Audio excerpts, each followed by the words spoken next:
All right, welcome back to Central Valley Buzz, everybody. I'm your host, Chuck Leonard. Billy, let's bring in our next guest from the Rogue Festival. I don't know what the hell he's doing here. Les Kurkendaal. Hello, bud. How's it going? Good to see you. Good to see you again. I'm used to seeing you in April. Right? I know. Well, we've got something special going on. Mm-hmm. It's a little mini Rogue Festival to get things going and get word out there for the spring and let people know, right, what that don't know, right, because it's amazing to me. Every year I run into people that are like, oh my gosh, I never knew we had this kind of thing going on. I'm like, yeah, 13 years, yeah. And it's a great thing, and it's like, you know, I just finished a tour, and when I'm on the road, everybody always asks about the Rogue Festival, and it's really getting a lot of notoriety out there. You know, I hear that at the other French festivals, people really talk about the Rogue. Absolutely, absolutely, and it's got a great reputation, and so this is a way just to get it in people's minds before the spring. For the people who are watching that don't know what the Rogue is, why don't you give them a little breakdown? The Rogue is it's an arts festival. It's basically, you know, it's comedy, it's drama, it's magic, it's storytelling, and it's open to anybody. Anybody can apply, and you get performers from all over the world basically coming to Fresno for 2 weeks and doing their stuff. And it's a lot of fun. How many years have you done the Rogue now? 2? Oh my God! Three? 3. This will be, if I knock on wood, get in this year. It'll be my 4th. Yeah. Yeah. Tell people a little bit about what you do in the Rogue, or what you do in the Fringe festivals all over the United States. I am a storyteller. I do comedic storytelling. Most of my stuff is biographical and basically makes fun of my family or my in-laws. Mm-hmm. My show that I'm doing this time is called Dirty Messy Love. Uh-oh. Is there any other kind, Les? So the premise is I go home and meet my partner. I go home to Texas and bring my partner with me to spend Christmas with my mother. And when I get there, my mom has a very interesting new boyfriend. My father. But the thing is, they'd been divorced for over 20 years. I didn't even think that they were on speaking terms. Uh-huh. And I show up, and my dad, who I hadn't spoken to in 15 years, uh-huh, is there. With your mother? With my mother. All lovey-dovey. All lovey-dovey. And I'm like, what the hell is going on here? And hijinks ensue. Okay, well, wait a minute. Did you know he was going to be there? No. So when you walked in the door, you found out?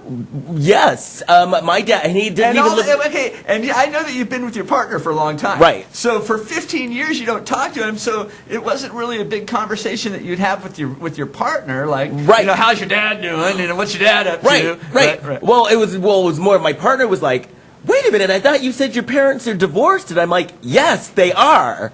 I have no idea what he's doing here either. So that's the show. Oh, that sounds funny. And I've seen some of your other shows. Your boyfriend bringing you to Christmas and meeting his family for the first time, and he's not black. No. Okay, no. So you have two different things going on here, right?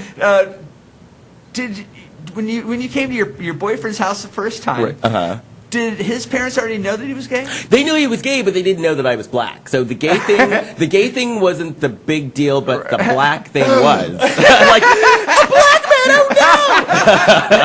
Hide the silverware! Right?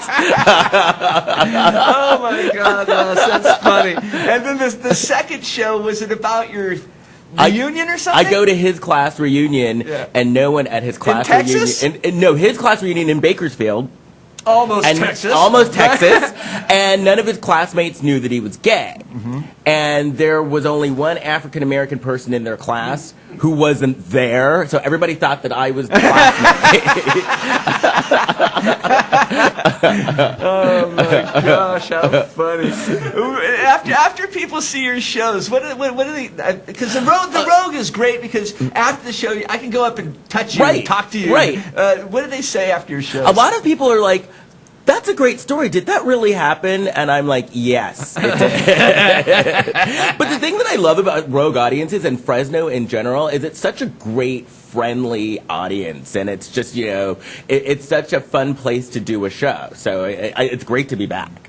And I love the feeling on the streets of Fresno when the Rogue Festival is going on. It's so big city. You're running into people because you're running to show to show. Right. Oh gosh, where are you going? Oh, I just came from the Les Kurkendaal show. I'm going over to the Airplane Jane show. Oh my gosh. Exactly. It's just so fun. I've been really privileged to be a part of the Rogue for these many years. When you go to these other Fringe festivals,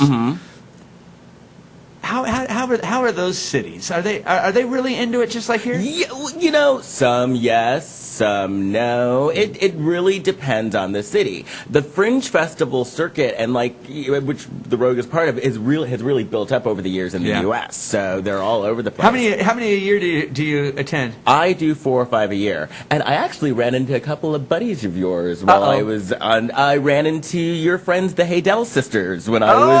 Oh wait! Don't you say it without saying the famous Haydel sisters. The famous Haydel sisters.